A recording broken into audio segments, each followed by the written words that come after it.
मुकुट को इंग्लिश में क्राउन कहते हैं। शुभ मुहूर्त को इंग्लिश में ऑस्पिशियस टाइम कहते हैं। गदा को इंग्लिश में मेस कहते हैं। त्रिशूल को इंग्लिश में ट्राइडेंट कहते हैं। भजन को इंग्लिश में हिम कहते हैं। प्रसाद, चढ़ावा को इंग्लिश में ऑफरिंग कहते हैं। लौंग को इंग्लिश में क्लोव कहते हैं। भक्त को इंग्लिश में डिवोटी कहते हैं। नारियल को इंग्लिश में कोकोनट कहते हैं। गंगा जल को इंग्लिश में होली वाटर कहते हैं। सुपारी को इंग्लिश में बीटल नट कहते हैं। पीतल की घंटी को इंग्लिश में ब्रास बेल कहते हैं। घी को इंग्लिश में क्लैरिफाइड बटर कहते हैं। शंख को इंग्लिश में कॉन्च कहते हैं। प्रार्थना करने को इंग्लिश में प्रे कहते हैं। फूलों की माला को इंग्लिश में गारलैंड कहते हैं। गोबर के उपले को इंग्लिश में काउ डंग केक कहते हैं। राख को इंग्लिश में ऐश कहते हैं।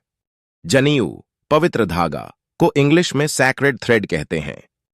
चंदन की लकड़ी को इंग्लिश में सैंडलवुड कहते हैं। कलश को इंग्लिश में अर्न कहते हैं। इंसेंस को इंग्लिश में धूप कहते हैं। लो, जोत को इंग्लिश में फ्लेम कहते हैं। उपवास, व्रत को इंग्लिश में फास्ट कहते हैं। अगर आपको अच्छा लगा तो लाइक एंड सब्सक्राइब करना मत भूलिएगा और अपने दोस्तों के साथ शेयर करना जरूर।